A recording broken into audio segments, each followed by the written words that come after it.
I'm starting a new life. Everyone wants to be loved. Everyone wants to be accepted into their respective families and communities. But transitioning from incarceration back into society can be very traumatic. Now, for women, the process of coming home has so many distinctive sets of challenges, but their experiences are often overlooked. So, we at Arc Republic wanted to capture these women who navigate reintegration back into their communities with a lens wrapped in dignity and humanity. To do that, we spoke to returnees and reentry practitioners living in Philadelphia to hear their stories. Welcome to the Being Beloved podcast. I'm starting a new life. Turn wrongs into right. This is the Being Beloved podcast. When Starr Granger came back to Philadelphia after 35 years in prison, the city had changed, but so had she. Getting arrested for the first time at 13, she would get arrested again at 16 years old. Yet this time she was sentenced to life without parole. Decades later, Granger was released, serving one of the longest sentences for a woman who was locked up as a minor. Though she became a woman behind bars, her second becoming is to be a beacon for others who face profound uphill battles when they re-enter back into society. Let's go all the way back to the beginning. So please introduce yourself, Starr. Hi, my name is Starr.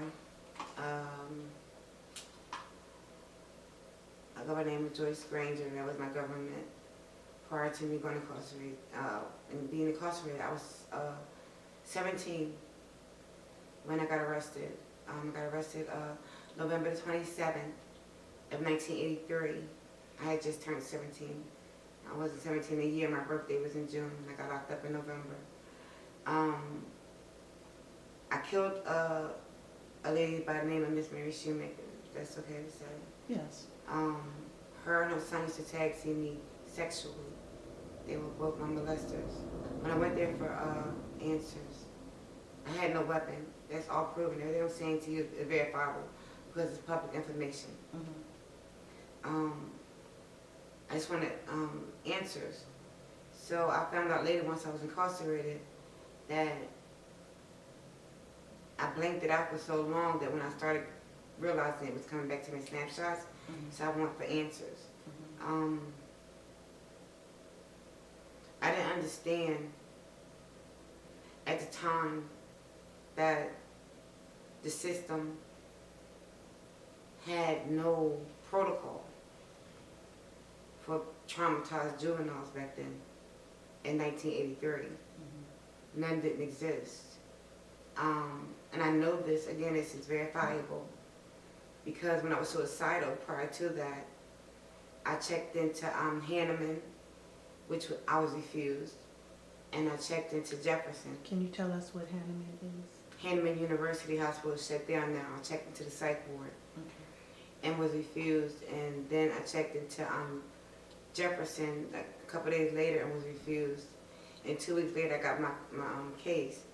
So Jefferson sent a representative to my trial, and this is what's in my transcripts. The doctor said I fell through the cracks. Have you ever been able to share your story in your own words? Did they give you the opportunity to speak for yourself at your trial? Yeah, that's everybody's right, even yours. Right. Your lawyer might elect to have you out of it. Mm-hmm.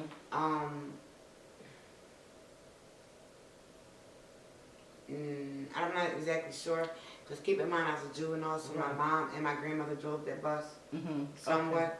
Mm-hmm. So I'm trying to remember that they might mention that to me about that. I want to go and take this. No, my mom took it for me. Mm-hmm. Nope, come to think of it, nope, my mom took it for me. Okay. To fight for my life because they were trying to give me the death penalty. They were trying to give you the death penalty? Yeah, well, I was in that phase. Okay. Why do you think they went so far as the death penalty when we see murders all the time? Because she was white and I was black. See, back then when it mattered what zip code you was from, even though she lived in the projects with us, and let me tell you about the kind of house she was. You ever see that movie called Mama?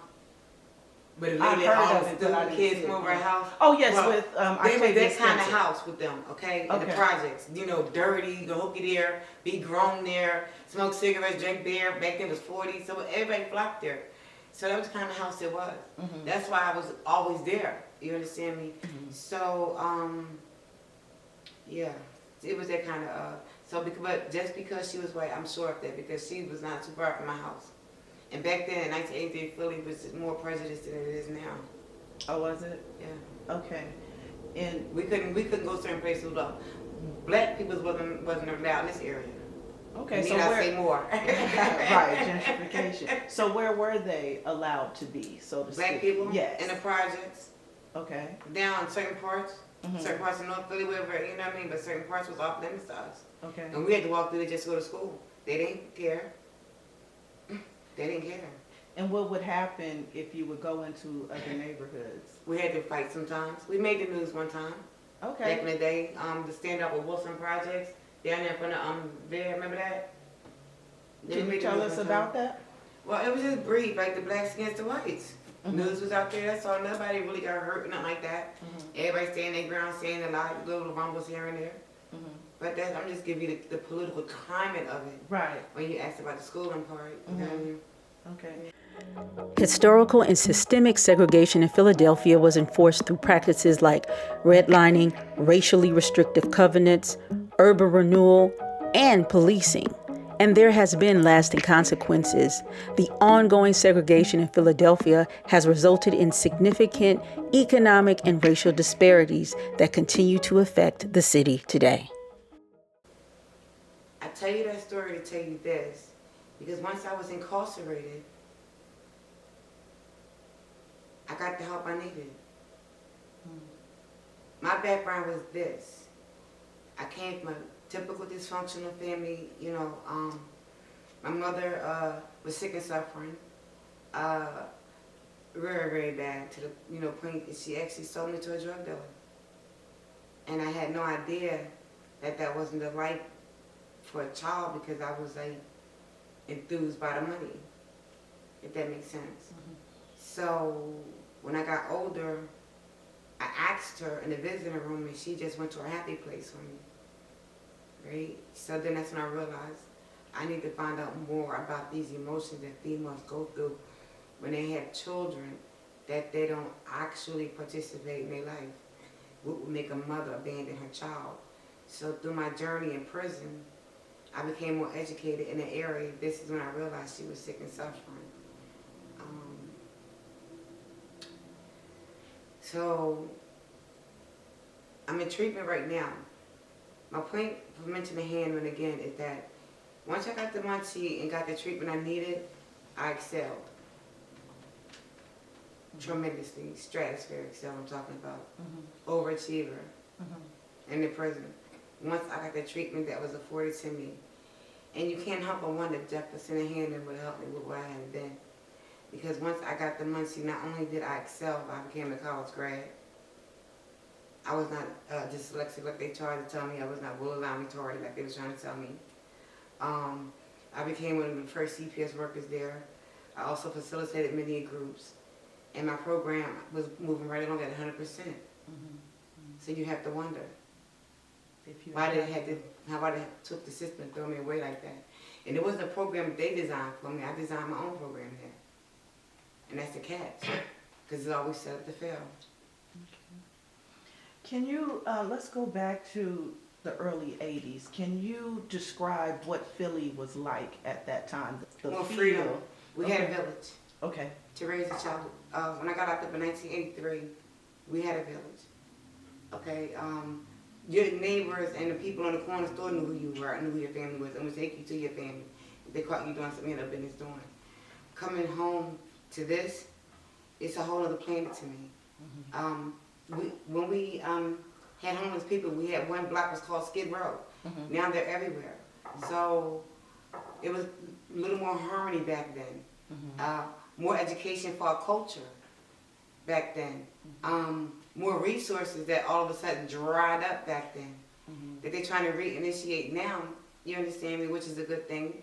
But it was definitely a city of brotherly love. Okay. And what was the most profound difference that you saw coming home 35 years later? The homeless people, Okay. all in front of Macy's, City Hall. Like I said, we had one street was called Skid Row. Mm-hmm. And that really tugged at my heartstrings because mental health and mental challenges is my passion. Mm-hmm. It has always been. I'm certified in it. Mm-hmm. And I know that that's a lot of situations. I was once that, you know what I mean? I was a young girl because I didn't want to be at home being molested all the time. So I went to the streets. Mm-hmm. So I know that for nothing, it could have been anybody with the proper help. They might get the help not to be on the street. So that was what profound for me when I came home. Because that told me that the city actually abandoned the people. Right. So when we spoke before, you said that a lot of you did actually get a lot of help and treatment in prison. So can you tell me how did you access those resources while I inside? stumbled into them. Okay. And I said it's because when you go to prison, I was the youngest one on campus. Were you in a Philadelphia prison or were you somewhere? I was here in Philly, Okay. then I got transferred upstate. Okay. I didn't go to a juvenile, I went straight to adult prison Mm-hmm. and thrown in the population.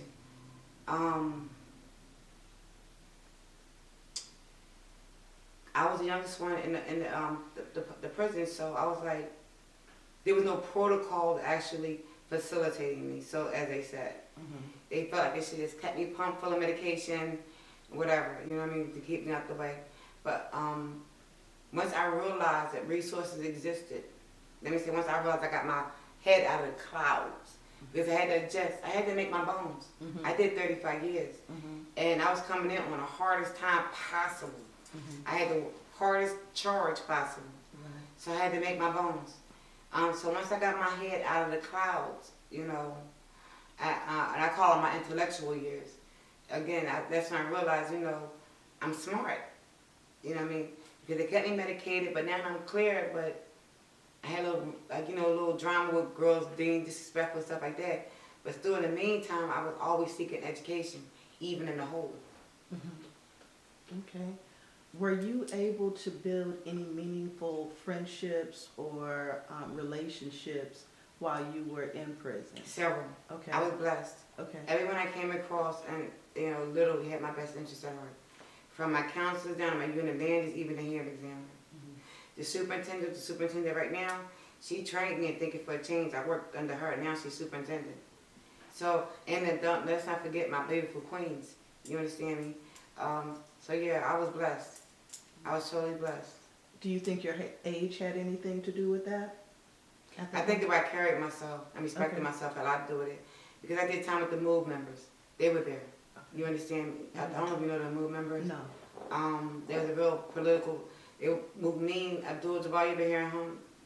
Mumia. Oh, okay, Yeah, yes. Mhm. they're part of his civil support Okay. and stuff like that. I did time with the females. I was up there for killing that cop back in the day. Okay. So they used to always tell me I was one of the young girls I had to hang out with them, work out with them, because I'm real low key. So that played a part in how I carried myself. Okay. They took me under their wing. Because they seen that I was genuinely, really, really trying to better myself. Okay. So what did you do while you were in, besides your education, what did you do inside to help you continue, or to even start, if that's the case, to love yourself as you were? Therapy. Okay. Therapy, that's the therapy. This is when I realized again, because I'm still in treatment, like I mentioned earlier. Mm-hmm. The treatment plan that we came up with together, because again, like I said, they had none for me. Mm-hmm. All right. So once I got my head out of the clouds, I'm like, I need help. I can't keep doing this. Mm-hmm. So once we came up with a plan, it worked. Mm-hmm. And it's been almost 40 years Okay. that I've been in treatment. So many women don't take that treatment in prison, right? When offered, what do you think are some of the motivations to not help yourself in that way while you're in prison? Popularity. People don't want to be labeled. Mm-hmm. Some people are in denial. Some people believe they don't have an issue. Mm-hmm. And I use the word denial a lot because, you know, people say like, oh, she's in denial and she's an NA. When I was a facilitator, I was like, no, she's not in denial because she's here. Okay, Right. but anyway, so a lot of people say that they don't have mental health issues or may not have actually been allowed to tap into them. Mm-hmm. Because see, coming up, I wasn't allowed to cry. I come from a family of strong black women, you understand me? Mm-hmm. And my mother Even, you know, in her sick and suffering, like, she thought that she was doing the right thing. I'm sure she did the best she could. But, yeah, we wasn't allowed to cry because that showed a sign of weakness. I don't have any brothers. So a lot of women, I think that the reason why they gravitate from it, popularity and denial. Okay. Indeed, Starr Granger did have a plan when she was released from prison after 35 years. But what she explains is the process of becoming and being and understanding her life took some years for her to evolve. When I went to prison, I realized that my family went with me.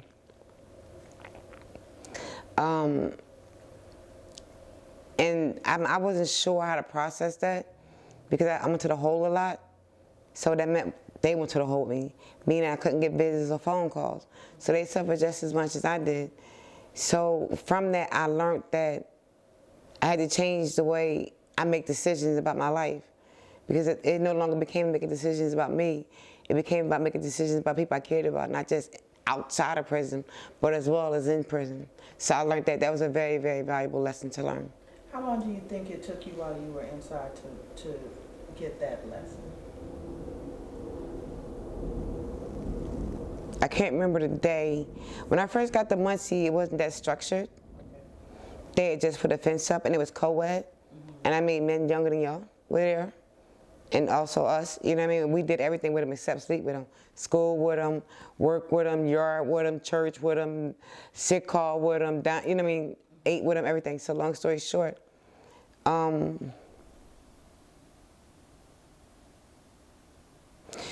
once it became structured, see, when you had a visit, you had non-contact visits when it became structured. But when I got there, you couldn't have regular visits. So when I had my first non-contact visit with my mother, when I couldn't hug her, that was my epiphany. At what point did you make a plan for yourself when you came home? What was your plan?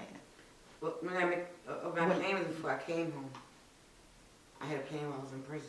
Mm-hmm. Oh, I had a plan while I was in prison. Okay. Oh, Jesus, for so many months, I think I lost count. Okay. Because I knew that God would not leave me there to die. Right. I was sentenced to die there. Okay, That so was you were my originally sentence. given life? Life. Okay. I was supposed to come home in a body bag. But instead, I came home in a pair of Timbs. So I've always had a plan. Mm-hmm. You understand me? Because I just knew God wouldn't do that. Right. Not considering what happened.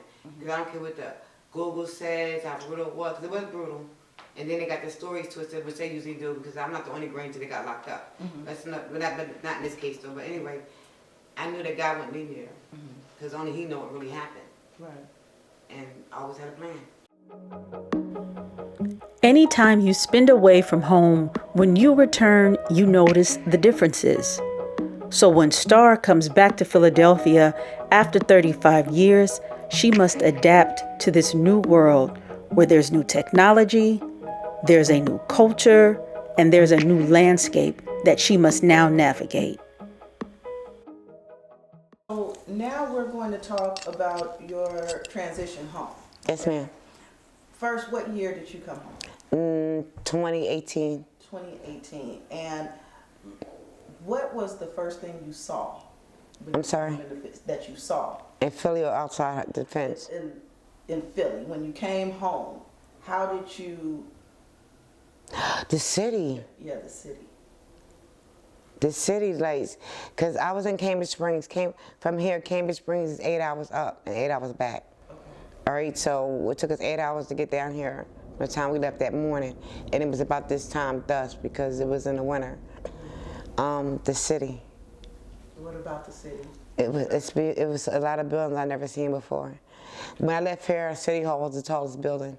Okay. Now it's magnificent. It was just spectacular as we was coming to the city lights. And I got anxiety. My heart started picking up. Like, it was just amazing. Then my friend took me on Broad Street by a temple, how it was all did up down there. And the new Met Theater is spectacular. The city looks beautiful. Tell me how you felt when you first came back home.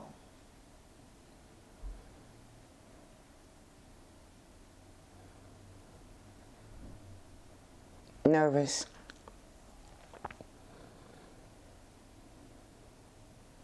extremely nervous. My sister was 17 when I went to prison, and my other sister was 15. They had no children. Over the 35 years that I did, they are now grandmothers with kids out of college. One of my sisters I paroled home to. That's who house I was on my way to, straight from the prison. So I was nervous because I knew they were waiting, or some of them, because the surprise was for my sister. But my nieces, who I had never met, I met in a visiting room. I watched them grow up in a visiting room, but I never met in the free world. Was in on the plane to surprise my sister, so I was nervous, extremely, extremely nervous and hyperventilating because I was overwhelming.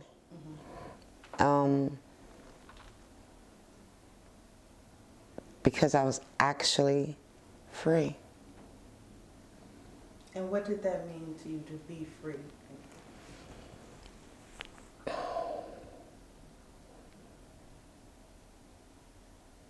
That God answered my prayers and didn't leave me in the belly of the beast.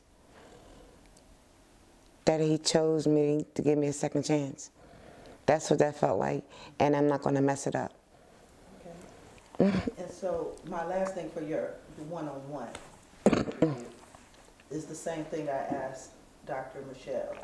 What do you see your legacy? What do you want to leave to the city and to your family? I'm sure there's others like me out there, but I want them to know that rehabilitation starts within, and I'm a walking testament to that, because I succeeded where others failed, and I want to leave that legacy that it is doable if you just actually look in the mirror and realize you need help and get the help you need. It could be here, or it could be in a relationship, it could be in your family, you know. If I can come through the storm I came through with the right support and the right treatment, so can anyone else. And I want people to understand that it is doable. You know, people say self-care a lot. How does that really look? That word didn't even exist when I got arrested. Matter of fact, bipolar didn't exist. Come to find, well, when I got locked up, IHOP made pancakes only. Now you can get hamburgers. But you see the point I'm making, though. Those kind of words didn't exist. So what does it really look like to each other? Because a lot of people, and I know this for a fact, because I know women by default, because I did a lot of time with them, they'll say, you know, oh, I know this, I do this for myself, I do it for myself. But yeah, a lot of them really lying to themselves, because that's just not, I don't need the kind of self-care you need. You know what I mean? And vice versa. But everybody's self-caring. No, let's get real with some stuff. And let's make ourselves a better people no matter, you know, how. Just try to be better than you was yesterday. Tell me about Philly before you went in, and then the difference when you came home. Like I said, we had a community. The city, you know, was more family orientated, seriously.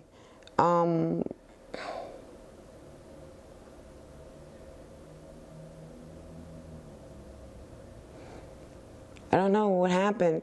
It's like a lot of people went through a shift.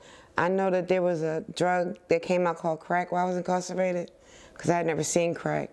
Oh yeah, that's right. And when I was home, it was called the rich man's high. And then they went through a phase for wet. I don't know, the city was just beautiful when I left, and when I came home, it was like, to look at it from the outside, looked in, it looked beautiful until you got in it. The killing rate is high now, but mainly the homeless, the mentally challenged, because I'm very passionate about that. They're everywhere, and they're not getting the help they need. I don't know why. I think these politicians need to just own up to the fact, okay, and play their part. Because stop campaigning on lies that you know you got laws when you get in office. You know what I mean? And these homeless, and the majority of my children, you know, out there doing it wet and fentanyl, you know, and dying, you know what I mean, homeless. So that's what was different from then and now. I think it's interesting that you just mentioned that you weren't home during the crack era, right? Mm-hmm. So you never had to experience any of that.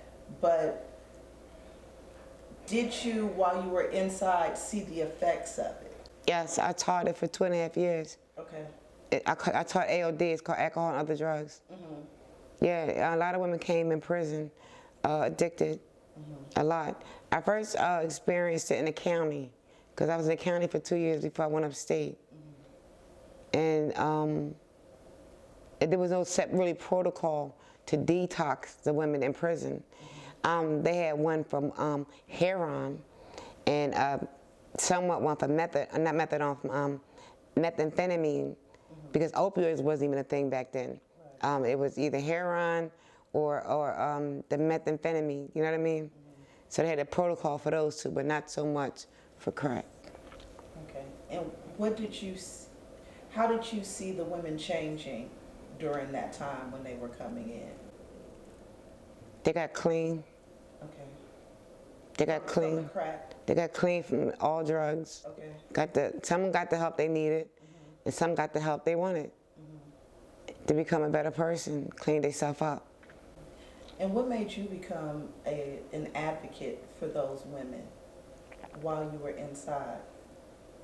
Concern and love for my fellow sister. I see a lot of injustice being done to a lot of women in there, and it made me want to help. So I had to learn their handbook. At one time I didn't care about their handbook. And like I said, I was the youngest one on campus. I rebelled. You know, as they say, I made my bones. But I wanted to help my sisters, so I became more educated. And when you say you made your bones, what does that mean? Fights, things like that, drugs, all that.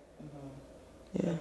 So you went in, you were a teenager, right? Yes, ma'am. And you grew up inside. I was raised state penal system. Okay.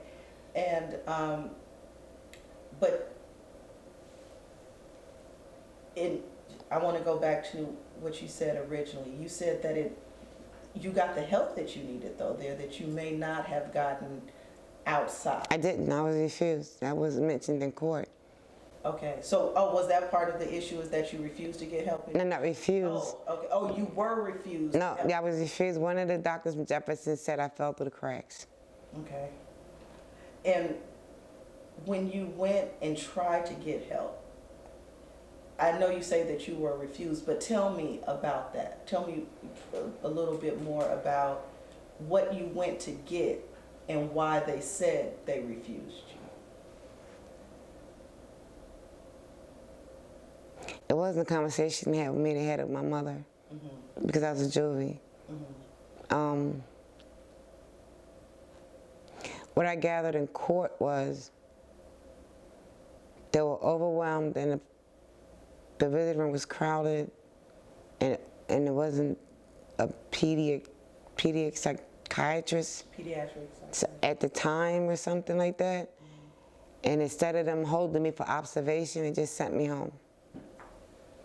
Instead of them holding me till they got one, they just sent me home. I think that came out in court like that, yeah. Okay. And they sent you home, and then, but if they helped you, do you feel like the incident would not have happened, the one that sent you to prison? Yeah, and I'm basing that on facts. Okay. Because like I said, I'm in treatment. I take medication, and I started taking medication once I got my head out of the clouds, like I said. And here I am, I excelled. Like I said, once I got the treatment that worked for me, I graduated from college, top honors, first CPS work. I got my license in food service, was the first to introduce dual diagnosed Muncie daily program, which is for low functioning individuals. Yeah, for nothing, I excelled. Let's get back into it. So we were talking about the last part we were talking about was why you felt certain women did not take the assistance or the resources that you took. So let's kind of move forward to that, to your release. Okay, can I add one more thing to that? Oh, yes, please. Some women may not be aware of how to take advantage of the resources. Okay. Because if you have a mental capacity, like one of the places I started working when I graduated from my CPS, I work in the field in person, with a young lady that I will be with her every day. Helped her with all her life skills up there, fill out request forms, keep herself clean, make phone calls, help her with a bank account, life skills, stuff like that. And also her mental health. We were allowed to sit in with them while they talk to the psychiatrist to help them with their own plan. So I want to put that out there because a lot of people are not aware or actually how to utilize their resources because they're severely mentally challenged. Since you've been home, what is your relationship like with your people? Beautiful. We're growing together. A lot of my nieces and every last one of my nieces and nephews were born while I was incarcerated. So I watched them grow up and they visited my pictures of all of us on several visits because they came to see me a lot. So we're growing together. I was on the phone on my way here with one of my nieces. I told them, they look at me like auntie that don't do nothing, but they'd rather just take me to lunch to these nice places. I'm like, I like to go and party and put on cute outfits with y'all, so that we're gonna go out somewhere. Okay. But yeah, it's beautiful. We're growing. We're growing. What is the legacy that you want to leave for Philly, for your family, and for yourself? That I came to the belly of the beast and did not go in. I came out different than I went in. Like I was no longer that suicidal child that I went to prison, strung out on drugs. I came home a responsible, reliable, honest, caring, educated woman, black woman. And that's how you want to be seen in the future. Remember, because doing 35 years is a testament within itself. Absolutely. I'm starting a new life. We would like to thank the Valentine Foundation for providing the seed grant to make this podcast series happen. As well, a huge shout out to the LinFest Journalism Institute and the Knight LinFest Transformation Fund, where the Being Beloved podcast was developed under the Philadelphia Media Founders Exchange program. And also, thank you to Love Now Media, who signed on as our first community media partner. Plus, we must recognize 5 Shorts Project and Sunkiss Group for giving the support we needed to finish this epic first series and bringing the project to Cherry Street Pier number 9 for a live launch. Now, if there's anyone on the inside listening to this podcast, know that we see you. And for those coming home, know we embrace you and wish you a healing journey and transformation. Until next time, be beloved, beloveds. I'm starting a new life, turn wrongs into right. This is the Being Beloved podcast.